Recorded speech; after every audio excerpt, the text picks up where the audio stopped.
और जो डिस्कस हुआ तो उसमें कोई डाउट हो तो पहले बताओ।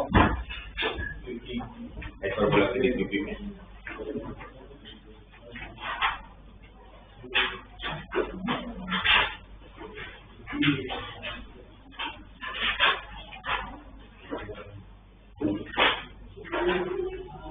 कौन सा 11 if P is any point on the hyperbola वाला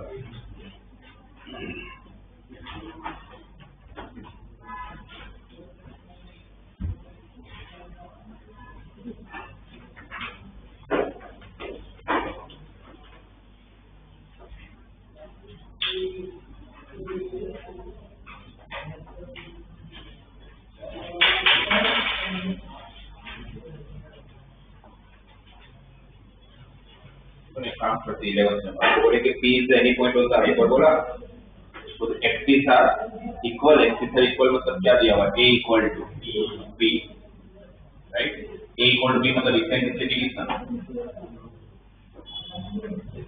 A और B अगर सेम है इसको कौन सा हाइपरबोला बोलते हैं और A और B सेम है तो आप लोगों के पास रिलेशन क्या होता है B square equal to S square into E square minus 1 अगर मैं B की जगह पर A रख लूंगा तो S स्क्वायर तो कट हो जाएगा तो 1 equal to E square minus 1 तो E स्क्वायर इक्वल टू 2 तो E इक्वल टू √2 अगर A और B सेम है तो एक्सेंट्रिसिटी कितना होगा √2 तो हाइपरबोला पे मुझे कोई पॉइंट P लेने को बोला फिर मुझे बोला है कि SP और SP का प्रोडक्ट CP स्क्वायर प्रूव करना है यहाँ पर P आपका सेंटर होगा SP को क्या बोलते हैं फोकल लेंथ मुझे बताओ फोकल लेंथ क्या होता है मतलब फोकल लेंथ की फॉर्मूला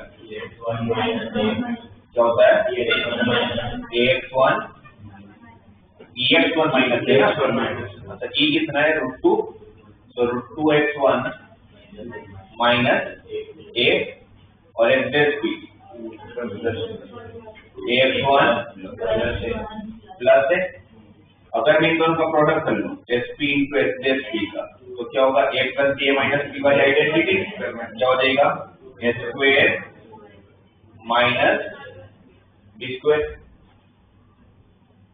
सही यहाँ तक और अब यहाँ पर मुझे यूज करना है क्योंकि x1 पॉइंट है तो हम लोग नॉर्मली जब भी पॉइंट कंसीडर करते हैं तो कौन सा पॉइंट कंसीडर करते हैं पैरामेट्रिक पॉइंट तो अगर पैरामेट्रिक पॉइंट क्या होता है हाइपरबोला का a sec theta comma b tan theta पर a और b सेम है तो a tan थीटा x1 की जगह पर क्या रखूंगा a sec थीटा तो a sec थीटा रखूंगा तो 2 s square sec square theta minus s square क्या कॉमन s स्क्वायर क्या रह गया 2 sec स्क्वायर थीटा माइनस 1 ठीक है हम छोड़ देते हैं इसको बाद में चेक करेंगे और कुछ सिंपलीफाई करेंगे फिर CP का स्क्वायर CP मतलब क्या सेंटर से लेके P तक का डिस्टेंस का स्क्वायर तो सेंटर मतलब क्या हो गया 0,0 तो 0,0 का P से डिस्टेंस फाइंड करोगे तो क्या होगा डिस्टेंस फॉर्मूला में रूट आता है बट उसका स्क्वायर तो रूट हट जाएगा a sec थीटा माइनस 0 का square square sec square theta plus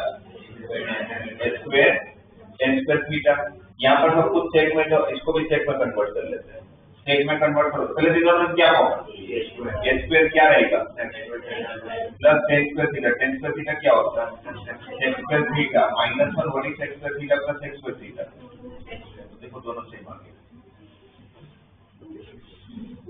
तो पता ही ये पॉइंट कंसीडर करना जो पैरामेट्रिक पॉइंट लेना चाहिए A और B सेम है एक्सटेंसिटी को √2 ले लो ठीक है फिर बताओ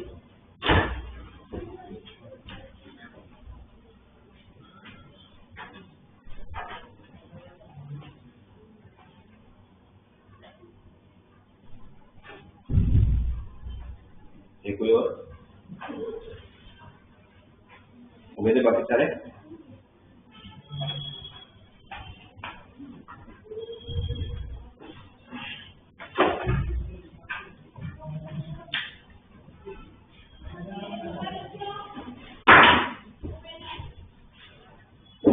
आगे प्रॉपर्टी डिस्कस कर लेते हैं अभी तक जो प्रॉपर्टी हमने डिस्कस किया या मतलब ये जो हाइपरबोला की इक्वेशन को छोड़ के जो हमने अभी तक डिस्कस किया सबसे पहले ऑक्सिलरी सर्कल डिस्कस किया मेजर एक्सिस को डायमीटर मान के बनाया गया circle right x square plus y square equal a square अगर हॉरिजॉन्टल एलिप्स होगा और सॉरी हॉरिजॉन्टल ट्रांसवर्स हाइपरबोला होगा और कंजुगेट हाइपरबोला होगा तो इक्वल टू बी स्क्वायर। वहां से हमारा पैरामेट्रिक पॉइंट आ गया था, पहले वो सब डिस्कस किया था। फिर हम लोगों ने डिस्कस किया था इसका लोकस की property SP minus SP equal to 2a।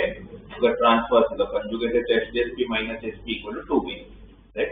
फिर फोकल कोड का इक्वेशन कल हमने बनाया था, x by a क्या था, x by a cos of alpha minus beta by 2 minus y by b sin of alpha plus beta by 2 equal to cos of alpha plus beta by 2। और ये code जब focus से पास हुआ तो a को 0 ने सेटिस्फाई किया और उसको लेके वो कंपोनेंट में डिविडेंड जब यूज किया तो लास्ट में क्या रिलेशन मिला था, tan alpha by 2 into tan beta by 2 equal to 1 minus e upon 1 plus e।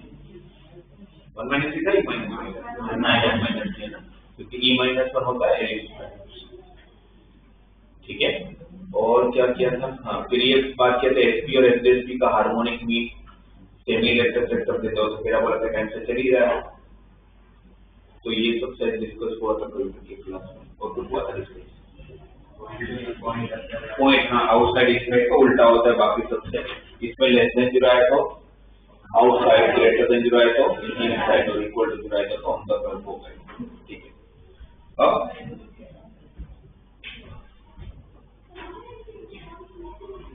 Equation of tangent and almost सब सेम ही है। इक्वेशन ऑफ टेंजेंट तीन form,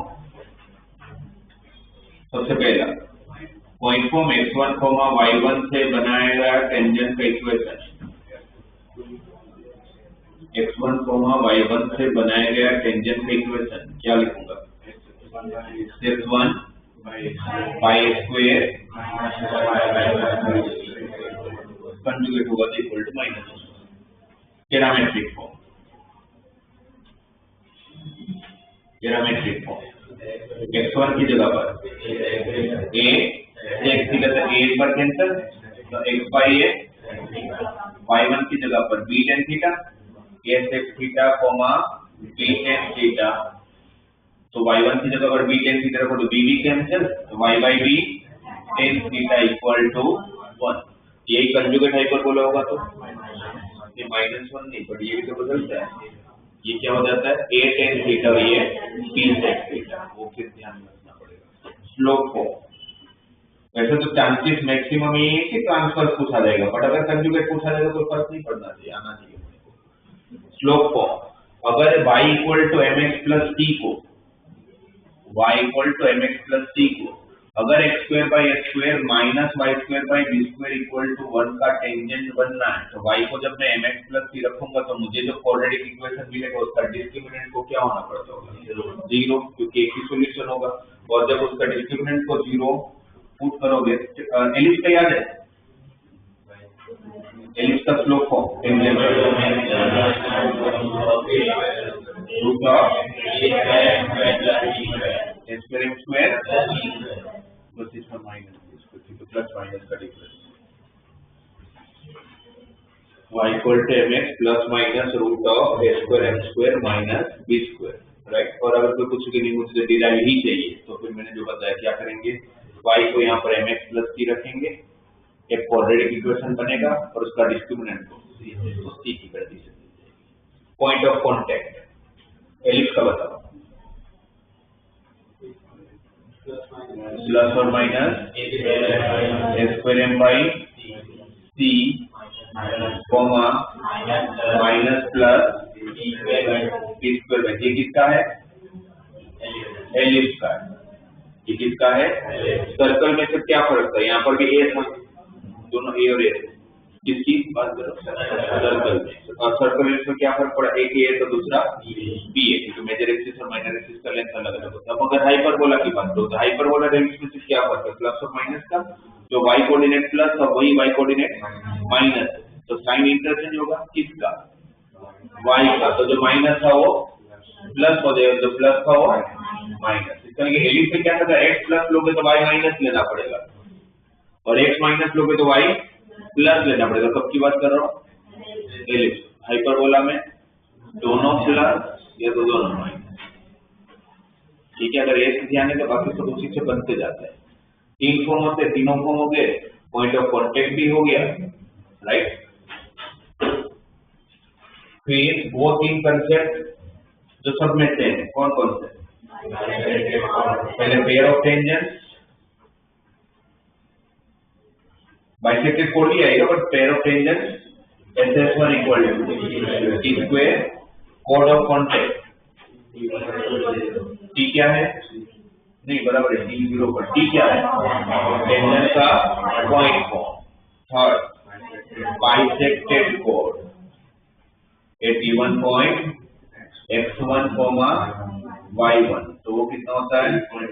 t equal to S1, वापस t मतलब टेंजेंट का point form, और S1 मतलब ये पॉइंट जो दिया है तो उसको उठा के हाइपरबोलिक इक्वेशन में डाल देंगे, और जो कांस्टेंट मिलेगा वो आप लोगों का S1 हो जाएगा, correct. Director circle, director circle, director circle की कंडीशन, डायरेक्टर सर्कल बोलते हैं किसको है? हमने 2 टेंजेंट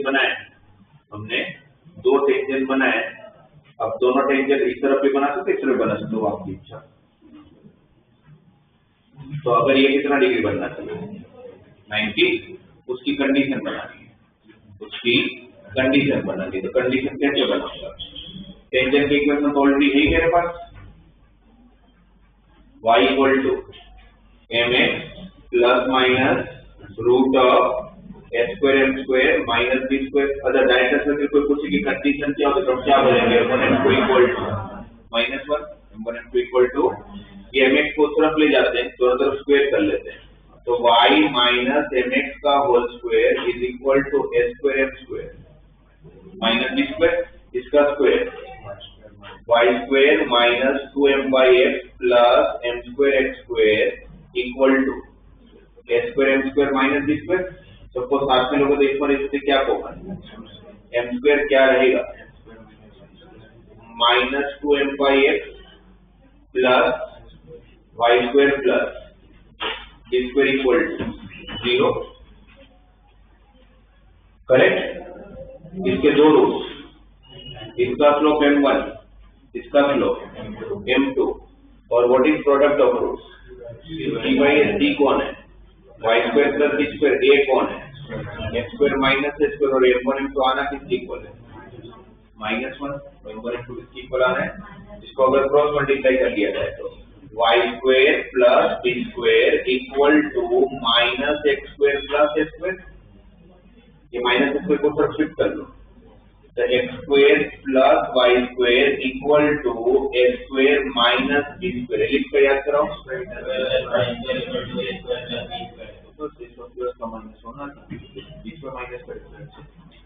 सर्कल में था x square plus y square equal to a square plus a square, इसलिए 2x स्क्वायर हो गया था। एलिप्स में था x square plus y square equal to a square plus b square, hyperbola में x square plus y square equal to a square minus b square. तो फिर अगर ये रेक्टेंगुलर हाइपरबोला हुआ तो रेक्टेंगुलर हाइपरबोला होता है a इक्वल टू b होता है, अगर a इक्वल टू b होता है तो a और b सेम है, x square plus y square equal to, इसका क्या मतलब निकाला? x square plus y square 0 है, तो इसका मतलब क्या हुआ? x को भी 0 होना पड़ेगा और y को भी 0 होना पड़ेगा, तो ये तो पॉइंट सर्कल हो गया, दोनों 0 0, एक ही तो पॉइंट मिलेगा। अगर ये रेक्टेंगुलर हाइपरबोला हुआ, इसका मतलब समझो कि क्या बोलना चाह रही है, इस केस में ऐसे कितने पॉइंट होंगे कि जहां से बनाए गए टेंजेंट 90 डिग्री बनते होंगे? इनफाइनाइट, बहुत सारे होंगे, मतलब तुम सबको ज्वाइन करोगे तो ऐसा कुछ कर बनता है, राइट। ये भी एक सर्कल ही होगा, ये भी एक अच्छा, ये x square plus y square equal to x square minus b square जो आया, ये कब का है? Transverse hyperbola. अगर ये कंजुगेट हाइपरबोला होगा तो, अगर ये कंजुगेट हाइपरबोला हुआ तो यहाँ पर आप लोगों के पास जो इक्वेशन, अच्छा कंजुगेट हाइपरबोला का ये स्लोप फॉर्म क्या होगा? सेम होगा, पर कंजुगेट हाइपरबोला में और ट्रांसवर्स हाइपरबोला में किसका डिफरेंस होता है? इक्वल टू 1 और इक्वल टू -1 का, तो यहाँ पर इक्वल टू 1 की जगह पर जब आप इक्वल टू -1 रख के करोगे तो यहाँ पर भी तो माइनस का डिफरेंस आएगा। अगर ये कंजुगेट हाइपरबोला होगा तो ये इक्वेशन क्या हो जाएगा, y equal to mx plus minus root of b square minus a square m square. बाद में लिख देता हूँ, ये ट्रांसफर से कंजुगेट होगा तो क्या फर्क पड़ेगा, y equal to mx plus minus root of b square minus a square m square. ये conjugate hyperbola.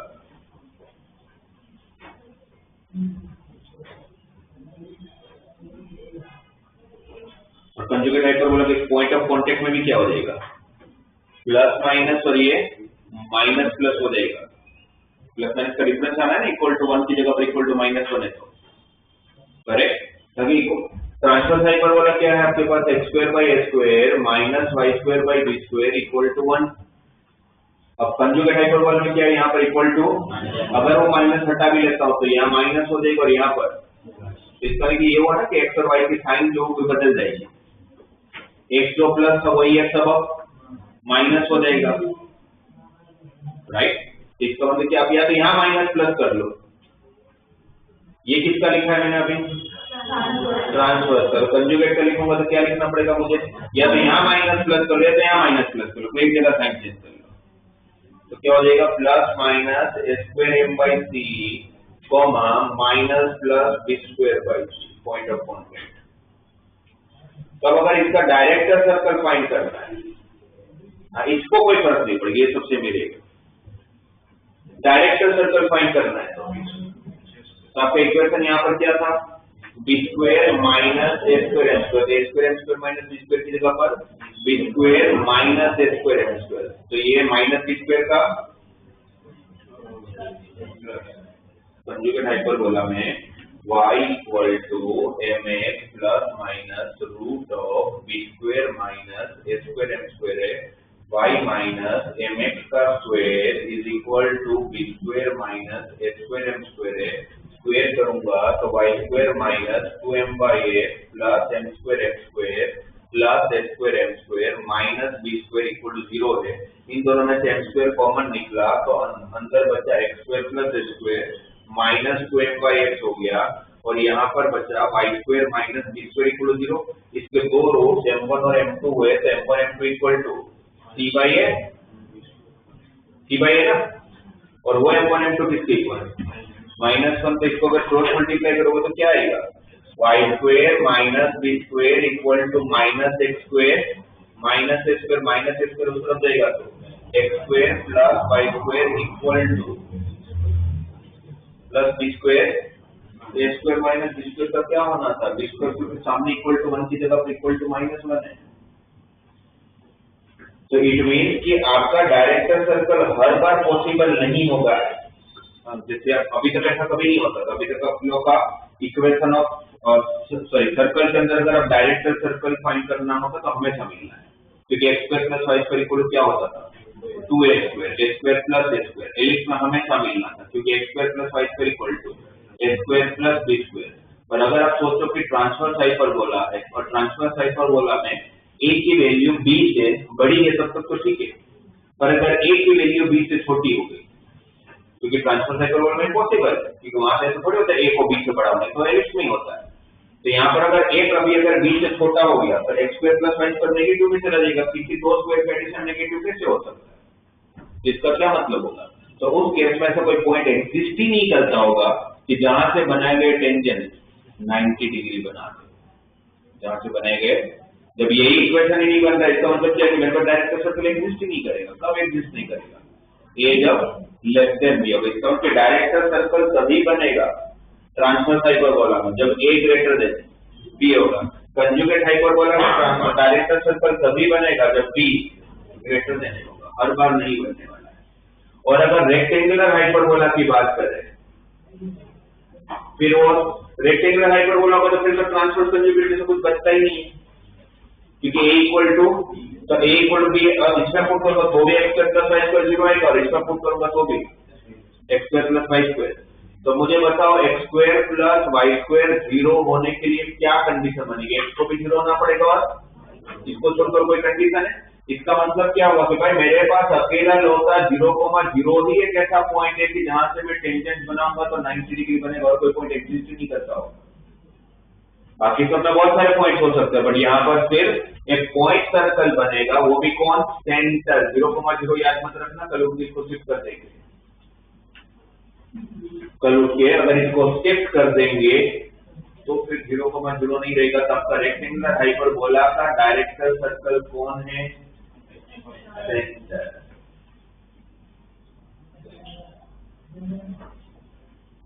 Clear?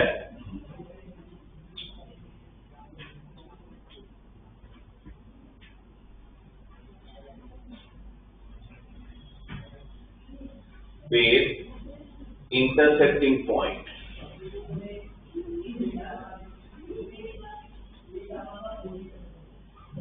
Of tangent. Hyperbola parabola के टाइम से याद कराओ, पैराबोला का intersecting point T1 T2 comma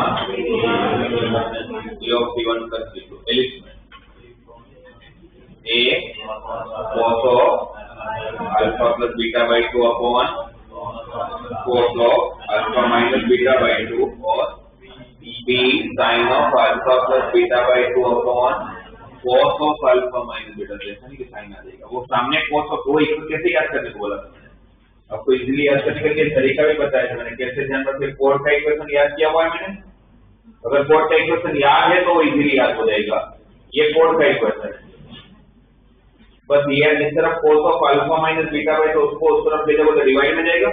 तब x कोऑर्डिनेट होगा cos alpha plus beta by 2 upon cos alpha minus beta by 2, और y coordinate होगा sin alpha plus beta by 2 upon cos alpha minus beta by 2। बस x coordinate में a multiply में आएगा तो आपका इक्वेशन होगा, मतलब इंटरसेक्टिंग पॉइंट होगा a cos of alpha plus beta by 2 upon cos of alpha minus beta by 2 comma b of sin of alpha plus beta by 2 upon cos of alpha minus beta by 2। Equation of कोड से directly आप लोगों का intersecting point मिल जाएगा। Same way, same to same यहाँ पर आप लोगों का इंटरसेक्टिंग पॉइंट मिलेगा। तो कोड का इक्वेशन क्या था, हाइपरबोला की बात कर रहा हूँ, अल्फा माइनस बीटा बाई 2 बीच में minus sine of alpha plus beta by 2, यहाँ पर तो यहाँ पर जो इंटरसेक्टिंग पॉइंट ये ऊपर जाएगा तो डिवाइड में जाएगा, तो डिवाइड में जाएगा तो यहाँ पर अल्फा माइनस बीटा बाई 2, यहाँ पर अल्फा प्लस बीटा बाई 2, और यहाँ पर sine of alpha plus beta by 2 upon cos of alpha plus beta by 2। ये इंटरसेक्टिंग पॉइंट है जब आप P ऑफ अल्फा से और Q ऑफ बीटा से टेंजेंट बनाते हो, और वो यहाँ इंटरसेक्ट अल्फा और बीटा के एसेंट्रिक एंगल है ना, राइट। तो P of alpha Q of beta से P ऑफ अल्फा,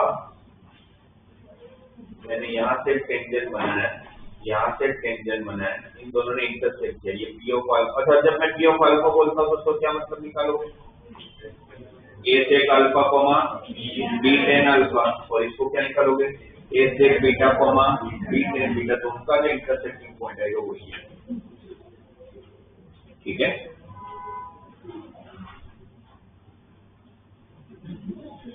फिर बाकी सारे कंसेप्ट सब कुछ एलिप्सी है, तो कंसेप्ट में भी प्रॉपर्टी में कोई फर्क नहीं पड़ता है। लोकस ऑफ फुट,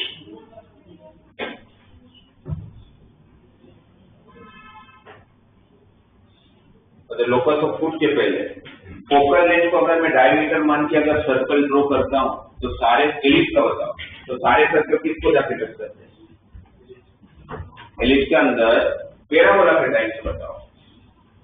पैराबोला में अगर मैं फोकल लेंथ को डायमीटर मान के अगर सर्कल बनाता हूं तो सारे के सारे सर्कल का कॉमन टेंजेंट कौन सा होता है, टेंजेंट एट वर्टेक्स। एलिप्स के अंदर फोकल लेंथ को डायमीटर मान के बनाए गए सारे के सारे सर्कल किसको जाके टच करते हैं, ऑक्सिलरी सर्कल को। कैसे टच करते हैं, इंटरनली टच करते हैं, इसमें ऑक्सिलरी सर्कल को टच करेगा, और इसमें कैसे टच करता है, एक्शन की किसका सर्कल बाहर की तरफ है। इसका डायग्राम ही कैसा है, आपका हाइपरबोला बनेगा ऐसा जिसका ऑक्सिलरी सर्कल ही बाहर है ना। तो फिर अगर मैं फोकल लेंथ को अगर डायमीटर मान के अगर सर्कल बनाता भी तो इंटरनल तो टच कर ही नहीं सकता, कैसे टच कर होगा, एक्सटर्नल से लेकर करता होगा, तो ये आपका फोकल लेंथ है। तो फोकल लेंथ को डायमीटर मान के बनाए गए सारे के सारे सर्कल एक्सटर्नली किसको टच करेंगे, ऑक्सिलरी सर्कल। हो सकता है कि आपको लोकस पूछ लिया जाए कि point of contact, focal length को डायमीटर मान के बनाए गए सर्कल्स का पॉइंट ऑफ कांटेक्ट जिसको जाके टच कर रहे हैं उसका लोकस क्या होगा, तो किसको ढूंढ के दे देने का, ठीक है। तो फिर लोकस ऑफ फुट क्या था, पैराबोला के साइन से, locus of foot on any tangent from focus, locus of foot on any tangent from focus, parabola के टाइम से बता देता हूं। पैराबोला में कौन है, कोई भी टेंजेंट पे फोकस से जब हम परपेंडिकुलर ड्रॉप करते हैं तो जहां 90 डिग्री बनता है उसको फुट बोलते हैं, सारे फुट को ज्वाइन करते क्या मिलता है, टेंजेंट बाई फोकल लेंथ को जहां डायमीटर बना होगा वही तो 90 डिग्री बन रहा है, तो किसको जाके टच करता था, टेंजेंट एट वर्टेक्स, तो डायरेक्ट सर्कल था वहां पर, किसको जाके टच कर, मतलब कौन सा होता था locus, tangent at vertex. Focal length को जब डायमीटर मान के सर्कल बना तो जहां टच करता है वो आपका लोकस ऑफ फुट बनता है। तो पैराबोला में टेंजेंट एट वर्टेक्स था, एलिप्स में वो ऑक्सिलरी सर्कल था, यहाँ पर भी वो ऑक्सिलरी सर्कल ही होगा।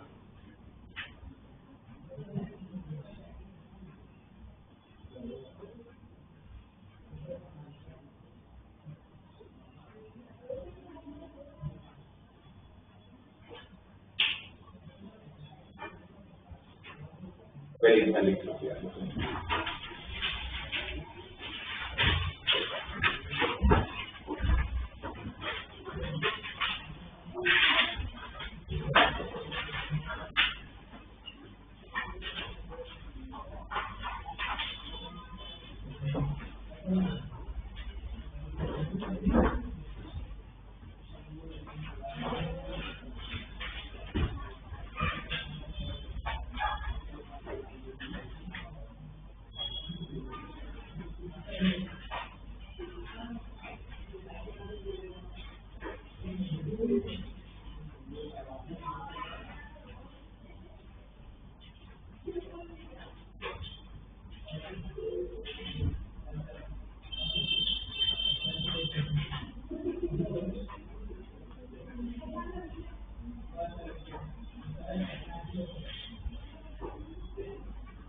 आगे की प्रॉपर्टी तो और एलिस की कौन कौन सी प्रॉपर्टी हम लोग पढ़ते हैं? देखो हम ये पढ़ते थे प्रोडक्ट ऑफ परपेंडिकुलर।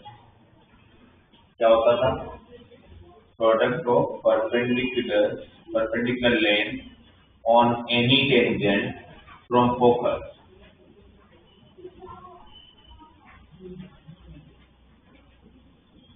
इक्वल था बी स्क्वायर। और अगर आप लोग एलिप्स के अंदर कोई भी टेंजेंट ड्रॉ करके दोनों फोकस से, जैसे यहाँ पर भी मैंने कोई भी टेंजेंट ड्रॉ किया, यहाँ पर मेरे पास एक फोकस है, यहाँ पर मेरे पास दूसरा फोकस है, यहाँ से मैंने परपेंडिकुलर ड्रॉ किया, यहाँ पर मुझे कुछ लेंथ मिलेगा, उसको मैं P1 बोलता हूँ। यहाँ से मैंने परपेंडिकुलर ड्रॉ किया और यहाँ पर एक लेंथ मिला P2। ये P1 और P2 का प्रोडक्ट क्या था एलिप्स में? बी स्क्वायर से। यहाँ पर भी क्या होगा? B square. P1 P2 equal to B square.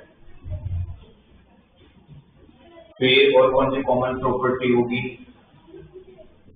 एक तो ये वाली प्रॉपर्टी जो पैराबोला के टाइम से चलती आ रही है, कौन सी? कि अगर मैंने यहाँ पर डायरेक्ट्रिक्स होगा, मैंने यहाँ पर कोई भी टेंजेंट बनाया, टेंजेंट कहीं ना कहीं जाके डायरेक्ट्रिक्स को कट करेगा, और जहां पर डायरेक्ट्रिक्स को कट करेगा, अगर ये पॉइंट P है, ये पॉइंट R है, ये पॉइंट S है, तो S, P और R को ज्वाइन करता तो क्या बनता था? ट्राइंगल। वो भी कैसा ट्राइंगल? Right angle triangle. वो भी राइट एंगल कहाँ पर? ऊपर। ये पैराबोला में भी था, एलिप्स में भी है, एलिप्स में भी था और हाइपरबोला में भी है। फिर यहाँ पर एक और प्रॉपर्टी ऐसी दी हुई है कि अगर मेरे पास हाइपरबोला है, यहाँ पर टेंजेंट एट वर्टेक्स होगा, है ना, जो वर्टेक्स से पास होगा उसको अब क्या बोलोगे? Tangent at vertex, right. मैंने यहाँ से कोई टेंजेंट बनाया, ये टेंजेंट डेफिनेटली कहीं ना कहीं जाके टेंजेंट एट वर्टेक्स को तो कट करेगा, राइट। जैसे यहाँ पर सपोज उसने P पे कट किया, यहाँ पर सपोज Q पे कट किया, और यहाँ पर उसके दो फोकस है, S और S। ये S, P, S and Q are always concyclic. Concyclic का मतलब, कॉनसाइक्लिक क्या होता है? तो एक ही सर्कल पे लाई करने वाले पॉइंट्स को क्या बोलते हैं? कॉनसाइक्लिक। तो ये S, P, S और Q डायग्राम प्रॉपर बना नहीं है, बट ये SP, S, Q जो होगा वो हमेशा कॉनसाइक्लिक होगा। कॉनसाइक्लिक होगा मतलब एक ही सर्कल पे लाई करता होगा, एक ही सर्कल पे तो लाई करेगा, तो TQ जो होगा उस सर्कल का डायमीटर भी बनता होगा, कॉनसाइक्लिक होगा, और कॉनसाइक्लिक विद TQ एज डायमीटर। ये प्रॉपर्टी एलिप्स में नहीं होती, जो सिर्फ यहाँ पर है।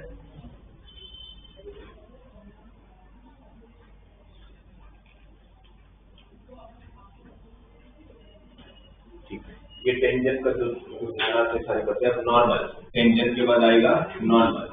नॉर्मल में वही तीन फॉर्म जो हमें ध्यान में रखना है, जहां से आपने टेंजेंट बनाया होगा वहीं से आप नॉर्मल भी बनाओगे। तो सबसे पहले पॉइंट फॉर्म, नॉर्मल का पॉइंट फॉर्म। एलिप्स का याद करो, एलिप्स में नॉर्मल का पॉइंट फॉर्म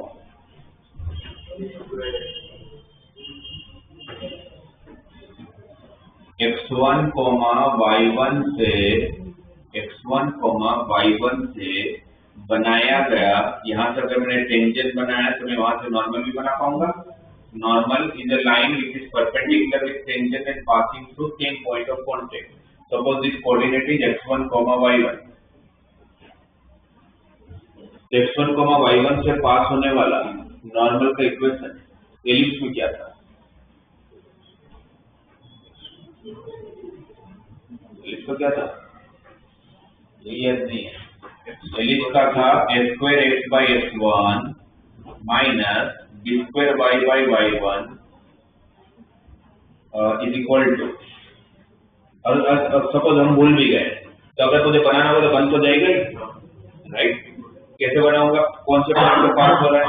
x1, y1 से पास हो रहा है। x1, y1 से पास हो रहे तो पॉइंट तो सेम ही है। अब टेंजेंट का स्लोप और नॉर्मल का स्लोप का प्रोडक्ट माइनस होगा। टेंजेंट का इक्वेशन क्या है? x² की जगह पर x1, y² की जगह पर y/y1। ये था इसका slope, minus x1/s² divided by minus y1/t²। Minus में प्लस हो जाएगा, तो स्लोप कितना आ जाएगा? b² x1 upon s² y1। Square x1 upon square y1 point same ही है x1 y1, तो वहां से पास होने वाला अगर मुझे लाइन का इक्वेशन दे तो क्या लिखूंगा y minus y1 equal to m into x minus x1। इसीलिए याद रह जाए उसके लिए y और b स्क्वायर को साथ में करता हूं, जैसे नॉर्मल इक्वेशन में भी होता है, ये y1 को भी साथ में करता हूं, तो क्या हो जाएगा। अच्छा यहाँ पर एक चीज गलत है, ये किसका स्लोप है टेंजेंट, हम किसका इक्वेशन बना रहे हैं नॉर्मल का, तो टेंजेंट का स्लोप और नॉर्मल का स्लोप का प्रोडक्ट -1 भी होगा, है ना। टेंजेंट का स्लोप और नॉर्मल का स्लोप का प्रोडक्ट कितना होने वाला है -1, तो b square x1 upon a square y1, अगर टेंजेंट का स्लोप है तो नॉर्मल का स्लोप क्या हो जाएगा minus a square y1 upon b square x1।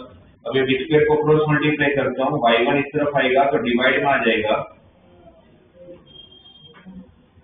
a square ऐसे रहेगा और x1 ऑलरेडी डिवाइड में है, ब्रैकेट ओपन करो, क्या होगा b square y by y1 minus b square y1 by y1 cancel equal to minus a square x by x1, ये minus और ये माइनस प्लस, तो क्या हो जाएगा a square x1 x1 cancel हो जाएगा, माइनस को इस तरफ लाओगे तो a square x by x1 plus b square y by y1 is equal to a square plus b square, minus square ऊपर जाएगा तो प्लस हो जाएगा। यही चीज जब एलिप्स की बात करते थे तो यहाँ पर a square x by x1 plus b square y by y1 उसमें कोई फर्क नहीं पड़ता, पर सामने जो a square plus b square इसमें आ रहा था उसमें क्या आ रहा था a square minus b square, इसमें क्या आ रहा था a square minus b square, right. अब अगर मेरे पास अगर ऑलरेडी पॉइंट फॉर्म है, अगर हमारे पास ऑलरेडी अगर पॉइंट फॉर्म है, तो अगर मुझे पैरामेट्रिक फॉर्म अगर बनाना होगा तो सिर्फ क्या चेंज करना है, x1 की जगह पर a sec थीटा और y1 की जगह पर b tan थीटा, तो इसका पैरामेट्रिक फॉर्म,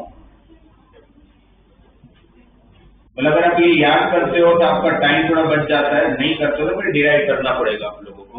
तो पैरामेट्रिक फॉर्म x1 की जगह पर a sec थीटा, तो a एक बार कैंसिल, तो ax by sec थीटा प्लस by by tan theta is equal to a square plus b square, equal to a square plus b square।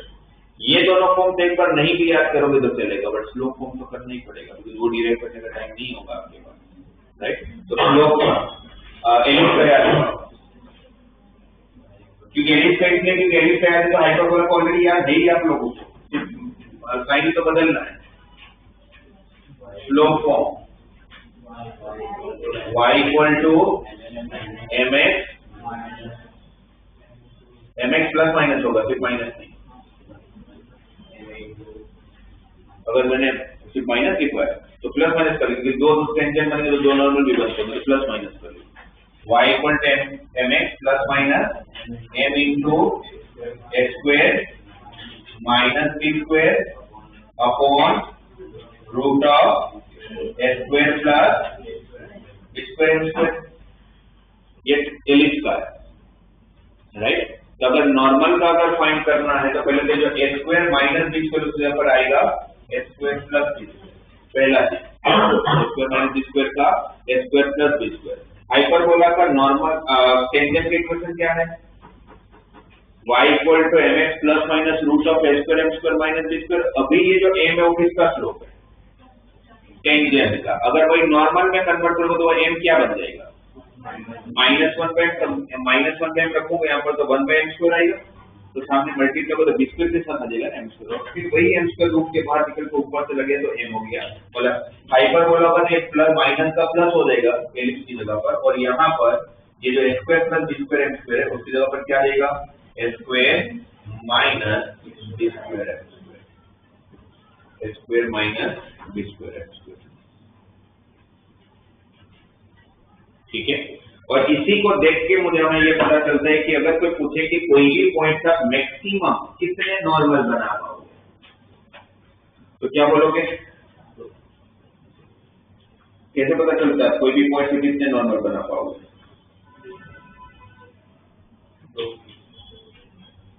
जैसे तो कैसे पता कैसे चलता है बताओ, पता कैसे चलता है, पावर को देख के पता करता हूँ m का हाईएस्ट पावर कितना देगा उतने में मैक्सिमम नॉर्मल बना पाओ, जैसे पैराबोला में 3 बना पाता क्यों? बिकॉज क्यूब आता था, एम क्यूब। यहाँ पर एम का पावर कितना आएगा? 4।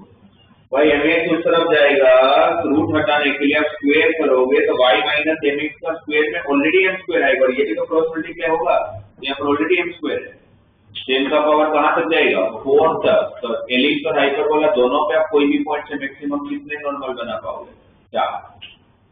कितना बना पाएंगे? 4। अच्छा, ये जो स्लोप फॉर्म है ये ट्रांसवर्स हाइपरबोला का है। अगर ये कंजुगेट हाइपरबोला का होगा तो क्या फर्क पड़ेगा? कंजुगेट हाइपरबोला का यहाँ पर देखो, पहले तो b square minus a square m square होता है टेंजेंट का फॉर्म। ये m क्या है? टेंजेंट का स्लोप, तो नॉर्मल का स्लोप -1/m, तो उसका स्क्वायर तो 1/m स्क्वायर, तो b square m square minus m square. ये ट्रांसवर्स हाइपरबोला, ये ट्रांसवर्स हाइपरबोला। और कंजुगेट हाइपरबोला में अगर जरूरत पड़ गई तो आपका इक्वेशन होगा y = mx plus minus m into a square plus b square का, पहले तो क्योंकि सामने इक्वल टू 1 की जगह पर इक्वल टू -1 होने की वजह से m into a square minus b square आ जाएगा, डिवाइड बाय रूट ऑफ जो मैंने अभी बताया आप लोगों को, ये m स्क्वायर का 1/m स्क्वायर होगा, तो क्रॉस मल्टीप्लाई करोगे तो b square m square minus a square, root of b square m square minus a square. ये कंजुगेट हाइपरबोला। इन सब के पूछे जाने के चांसेस बहुत कम है। नॉर्मली उनको नॉर्मल पूछना तो मोस्ट ऑफ टाइम वो लोग पैराबोला में पूछते हैं, बट अगर कभी अगर आ गया तो फिर ऐसा नहीं कि बिल्कुल पता ही नहीं है कि क्या हो रहा है। ठीक है, पॉइंट फॉर्म और पैरामेट्रिक फॉर्म अगर याद कर लो तो बहुत अच्छा है, वरना डिराइव कर लेना, पर स्लोप फॉर्म तो आपको याद करना ही पड़ेगा। तीनों का स्लोप फॉर्म आपको याद होना चाहिए। तीन मतलब पैराबोला, एलिप्स और हाइपरबोला। पैराबोला का क्या था? y = mx minus 2am minus am cube. Ellipse का क्या है? y = mx plus minus m into a square minus b square upon root of a square plus b square m square। और hyperbola का क्या होगा? y = mx plus minus m into a square plus b square divided by root of a square minus b square m square। इसको आपको बार बार पढ़ना पड़ेगा, जिससे याद रह जाएगा। और टेंजेंट और नॉर्मल साथ में लेके कौन सी प्रॉपर्टी एलिप्स में?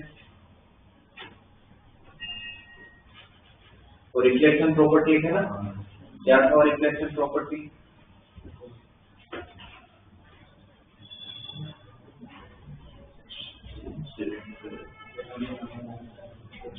मैंने P पॉइंट से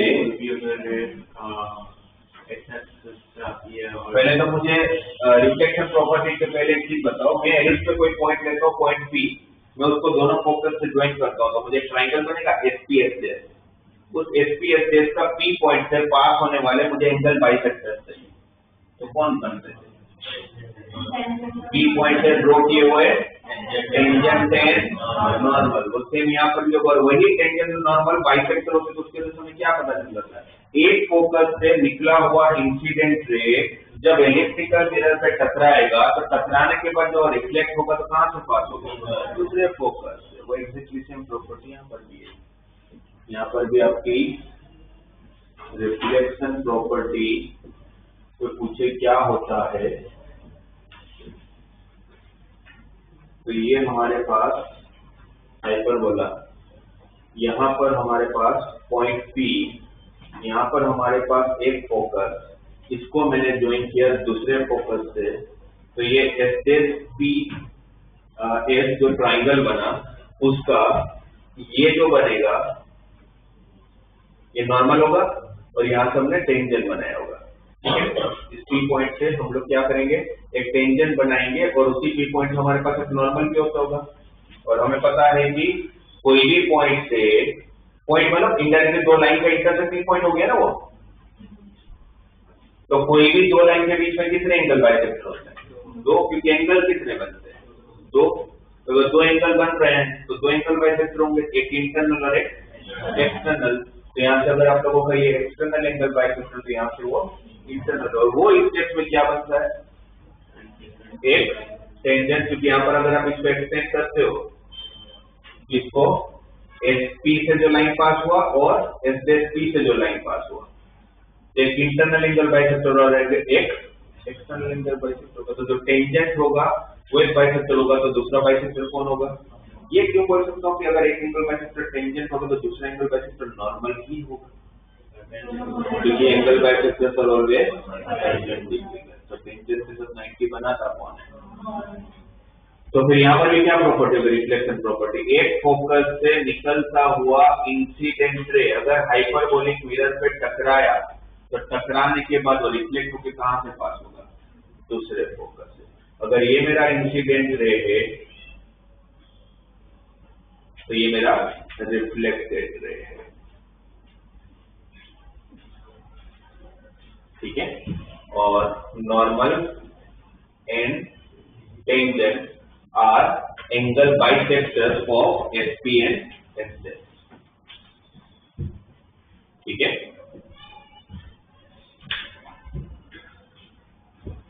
तो आप लोगों को मॉड्यूल निकालो।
यहाँ पर एक 20 पेज लिखा है, आप 28 पेज देखोगे, थियरी हाइपरबोला का 28 पेज, तो उसमें हम लोग को ऊपर इक्वेशन ऑफ नॉर्मल दिया हुआ है, ये मिला। उस इक्वेशन ऑफ नॉर्मल में सबसे पहले पॉइंट फॉर्म दिया है, और पॉइंट फॉर्म उन्होंने दिया x2x x1 minus b2 y by y1 equal to s2 plus b2, जबकि आना क्या चाहिए? s2 x by x1 plus b2 y by y1। Minus तो एलिप्स में होता है, माइनस एलिप्स होता है, यहाँ पर साइन चेंज होना चाहिए था।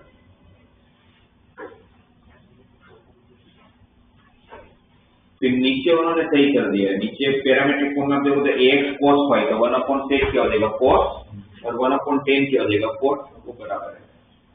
इन्होंने स्लोप फॉर्म नहीं दिया है, बट मैंने आपको लिखवा दिया, कभी जरूरत पड़ेगी तो। फिर पीछे पेज घुमाओगे तो प्रॉपर्टीज,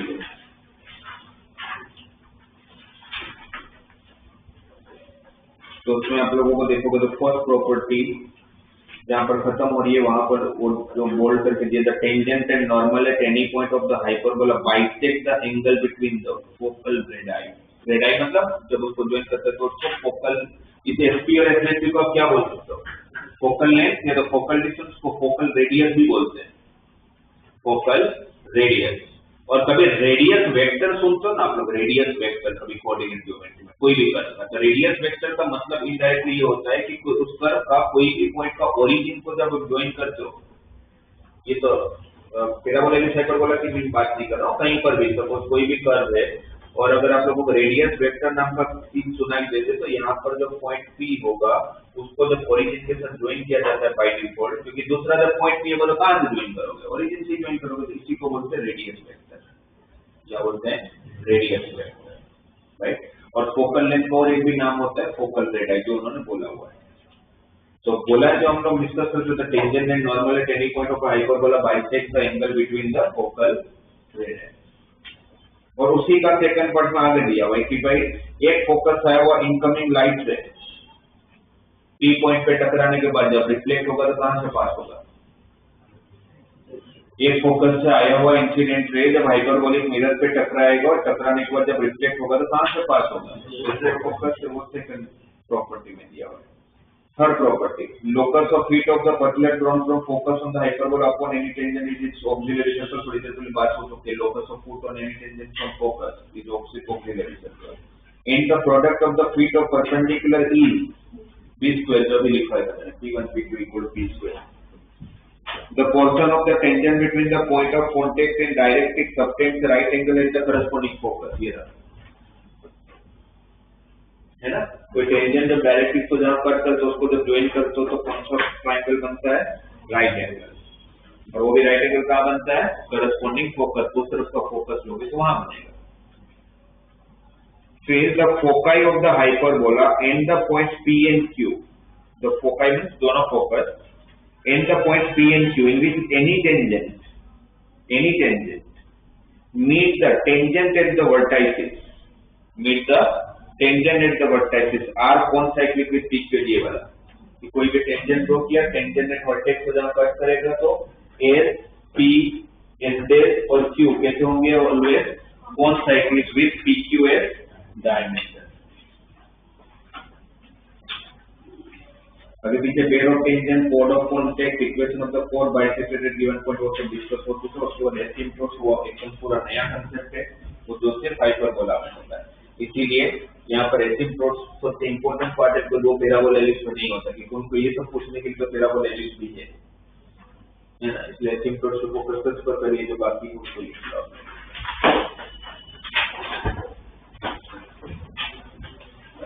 तो इसका लास्ट जो एसिम्प्टोट्स वाला कंसेप्ट को डिस्कस करते हैं।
पहले तो आप लोगों ने इस वर्ड का मतलब समझा। ये पहली बार तो सुन नहीं रहे हो आप लोग एसिम्प्टोट्स का पहले से सुनते आ रहे हो।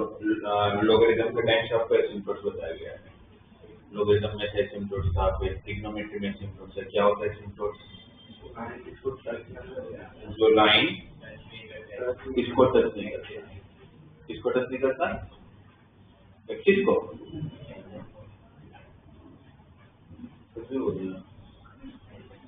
किसको एसिम्पटोट्स बोलते हैं?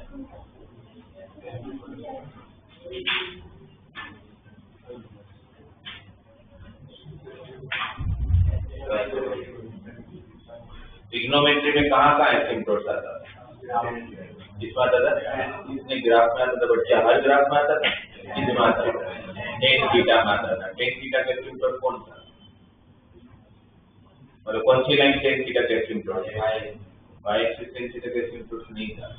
एसिम्पटोट भूल गया। एसिम्पटोट का मतलब ये है कि ऐसा एक लाइन या ऐसा मोर देन वन लाइन जो कर्व को टच तो करता है बट इनफाइनाइट पे जाके टच करता है, मतलब इनडायरेक्ट को कभी भी टच नहीं करता है। जैसे आगे जैसे लोग का ग्राफ है, ये तो एसिम्पटोट तो बहुत इंपॉर्टेंट कंसेप्ट है, तो भूलना ही नहीं है आपको ये वर्ड। जैसे लोग का ग्राफ होता है, लोग का एसिम्पटोट होता है वाई एक्सिस। जैसे जैसे आप आगे जाते जाओगे डिस्टेंस कम होता जाएगा, बट ऐसा कभी नहीं होगा कि ये कर्व इसको इंटरसेप्ट कर जाए।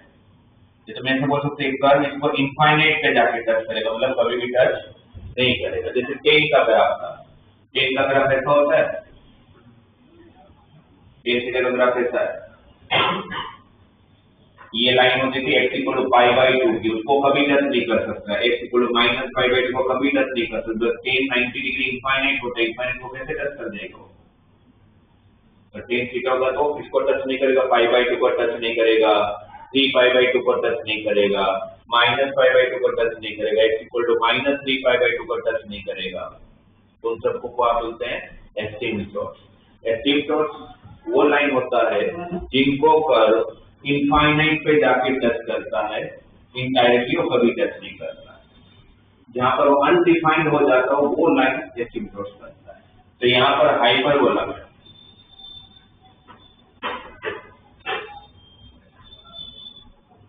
ये आप लोगों का हाइपरबोला है, ठीक है। मुझे इसके एसिम्पटोट चाहिए, तो मुझे वापस ये x square by a square minus y square by b square equal to 1 hyperbola की इक्वेशन है। उस हाइपरबोला में एक ऐसा एसिम्पटोट चाहिए, एक ऐसा लाइन चाहिए जो इसका टेंजेंट तो बने, बट कहां पर जाके टेंजेंट बने? इनफाइनाइट पे जाके टेंजेंट बने। टेंजेंट मतलब y equal to mx plus b, इसका टेंजेंट बनाना है, बट कहां पर टेंजेंट बनाना है? इनफाइनाइट पे जाके टच कर रहा है। तो अगर वो इंटरसेक्टिंग पॉइंट है तो y की जगह पर क्या रखूंगा? सबसे पहले तो mx प्लस c, तो x square by a square minus y की जगह पर mx प्लस c का whole square upon b square equal to 1। तो पर मैं आपको एसिम्पटोट समझा उसके पहले मुझे आप लोगों से क्वाड्रेटिक इक्वेशन के कंसेप्ट चाहिए होंगे जो टेंथ में पढ़े हो आप लोग। कोई भी क्वाड्रेटिक इक्वेशन कि अगर मैं आपको बोलूं कि एक क्वाड्रेटिक इक्वेशन है, इसके इनफाइनाइट नंबर ऑफ रूट्स, ऐसा कब पॉसिबल है?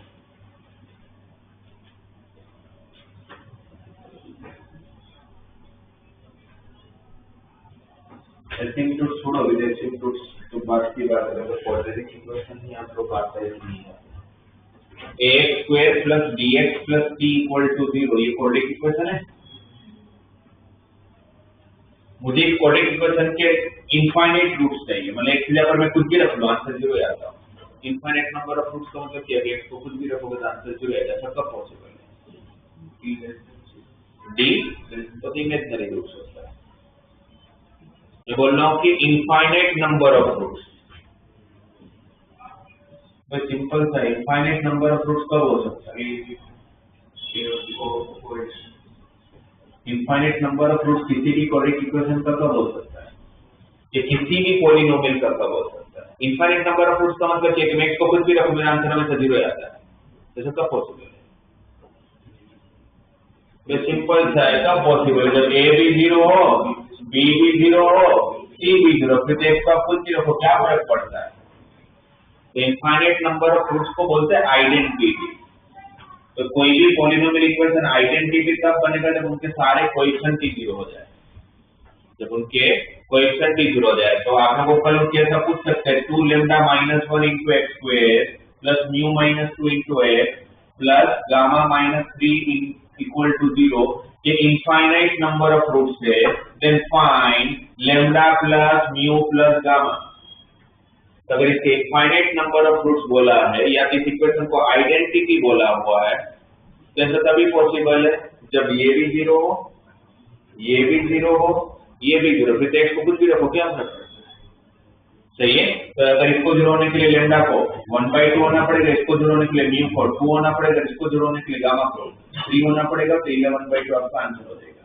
ये कब की बात हुई? जब इनफाइनाइट नंबर ऑफ रूट्स हो। अब रूट्स दो ही है, but both roots are infinite. Roots दो ही है। अच्छा, कभी अगर ऐसे भी किया जाए कि क्वाड्रेटिक इक्वेशन के मोर देन 2 रूट्स है, किसकी सुनिएगा, कोई भी क्वाड्रेटिक इक्वेशन के मोर देन 2 रूट्स है, क्वाड्रेटिक इक्वेशन का हाईएस्ट पावर कितना है? 2, तो ज्यादातर 2 ही रूट हो सकते हैं। अगर ऐसे नहीं इसके 2 से ज्यादा रूट्स है तो फिर वो डायरेक्ट इनफाइनाइट ही है, फिर ऐसा बीच में कुछ नहीं होता 4-5 रूट जैसा। मोर देन 2 रूट्स तो फिर डायरेक्ट कितने रूट्स? इनफाइनाइट।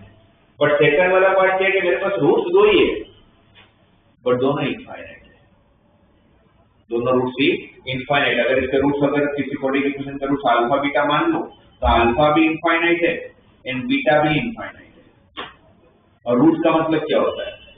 इस इक्वेशन को सेटिस्फाई करना चाहिए। तो अगर x की जगह पर अगर मैं अल्फा रखूं तो मेरा आंसर क्या आना चाहिए? 0। और x को मतलब इनफाइनाइट रखने पर आप लोग का आंसर 0 आना चाहिए। पर आप इनफाइनाइट रखोगे कैसे? क्योंकि आप इनफाइनाइट को जानते ही नहीं हो। मैं किसी भी वैल्यू को कब रख सकता हूँ?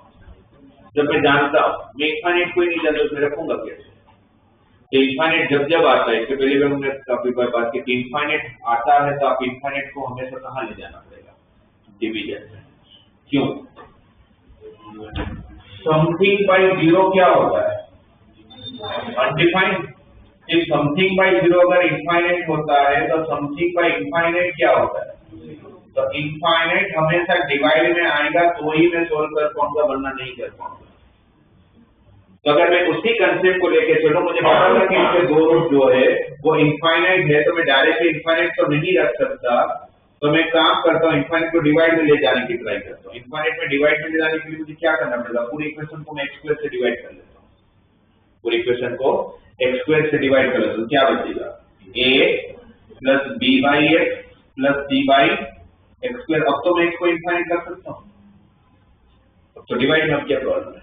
तब अगर मैं x को अगर इनफाइनाइट रखूंगा तो a प्लस b/इनफाइनाइट प्लस c/इनफाइनाइट का स्क्वायर, समथिंग बाय इनफाइनाइट किसको अप्रोच करेगा? 0 को। b कोई भी कांस्टेंट हो, बट कोई भी कांस्टेंट डिवाइड बाय इनफाइनाइट किसको अप्रोच करेगा? 0 को। तो ये भी 0 हो गया और c/इनफाइनाइट का स्क्वायर भी 0 हो जाएगा। तो लास्ट में बचा क्या? a equal to 0। तो एक चीज तो पक्की हो गई, तो कोई भी कोएफिशिएंट के दोनों रूट्स इनफाइनाइट है तो x² के कोएफिशिएंट को तो 0 होना पड़ता होगा।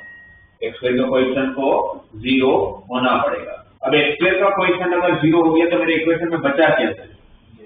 bx plus c। पर अभी भी आप x को इनफाइनाइट नहीं रख सकते। वापस x को इनफाइनाइट रखोगे कैसे? क्योंकि आप जानते ही नहीं, तो फिर वापस क्या करूंगा? किससे डिवाइड करूंगा? x की हाईएस्ट पावर है तो b plus c/x equal to 0। अब मैं x को इनफाइनाइट कर सकता हूँ। अब जब अगर x को इनफाइनाइट रखूंगा तो c/इनफाइनाइट का आंसर 0, तो b इक्वल टू 0। तो ये पता चला कि किसी भी क्वाड्रेटिक इक्वेशन के अगर रूट्स दो ही और दोनों इनफाइनाइट हो तो फिर a को 0 होना पड़ेगा, b को भी 0 होना पड़ेगा। और a और अगर b 0 हो गया तो फिर c को भी, abc तीनों 0 हो गए तो फिर ये वाला कंसेप्ट हो गया। तो फिर उसके 2 रूट्स छोड़िए, फिर तो उसके इनफाइनाइट नंबर ऑफ रूट्स है।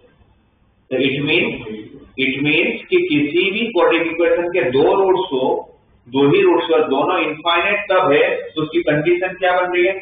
a equal to 0, b equal to 0, but c is not equal to 0। ठीक है, अगर c equal to 0 हो गया तो फिर ये कंसेप्ट हो जाएगा। आप बोलोगे सर ऐसा कैसे हो सकता है? a 0 हुआ, b 0 हुआ तो c को भी तो 0 ही होना पड़ेगा, पर c 0 नहीं हो सकता है। तो ऐसा भी तो कभी पॉसिबल नहीं है ना मैथमेटिकली कि भाई किसी भी इक्वेशन के 2 रूट्स और दोनों रूट्स इनफाइनाइट कैसे हो सकते हैं? ये भी तो पॉसिबल नहीं है। फिर उसको मैथमेटिकली लिखोगे कैसे कि ये पॉसिबल नहीं हो सकता?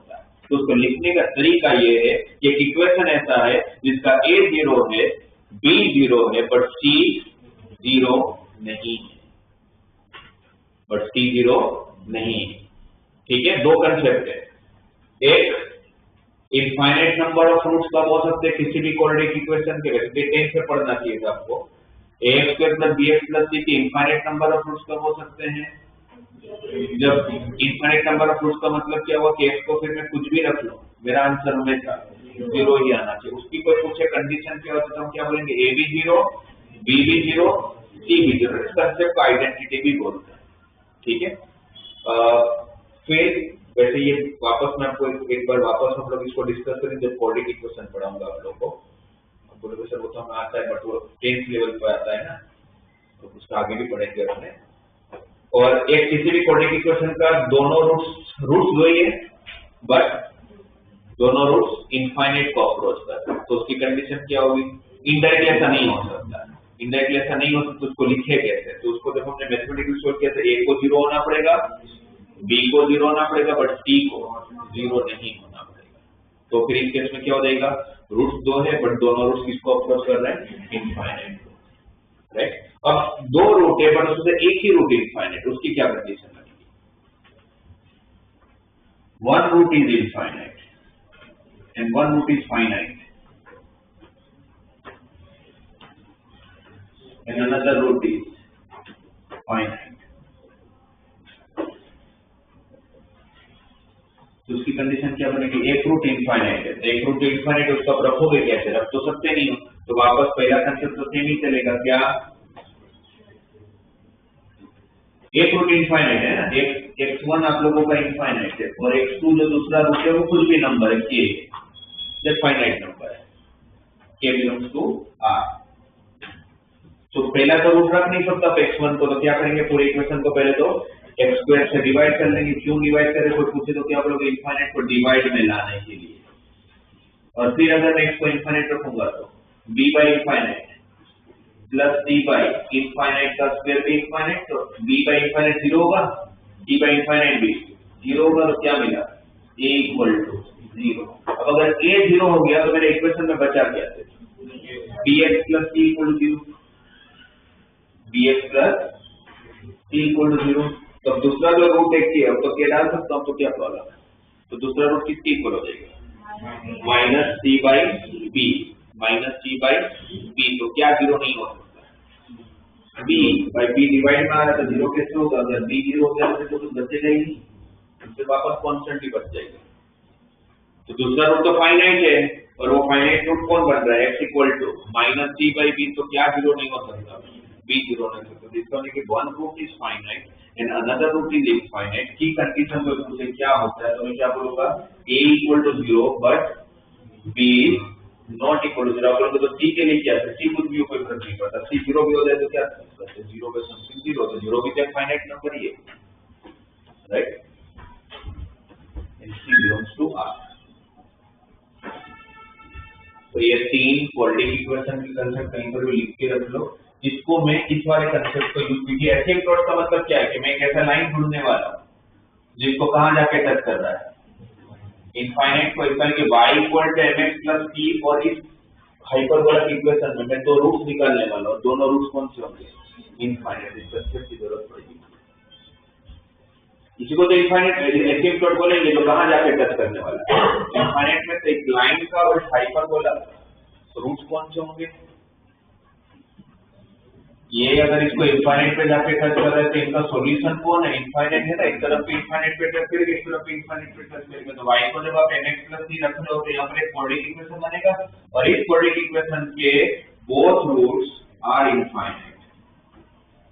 जब इसको मैं सॉल्व करूंगा, उस कंडीशन को सॉल्व करूंगा, कौन सी कंडीशन को, दोनों रूट्स इनफाइनाइट होने की condition, a 0 b 0 but c, तो मुझे एसिम्प्टोट्स की इक्वेशन मिलने वाली है। तो नेक्स्ट क्लास में डिस्कस करता हूं उसको, पर ये लिख लो आप लोग इसको, काफी अच्छे कंसेप्ट ही पता हो।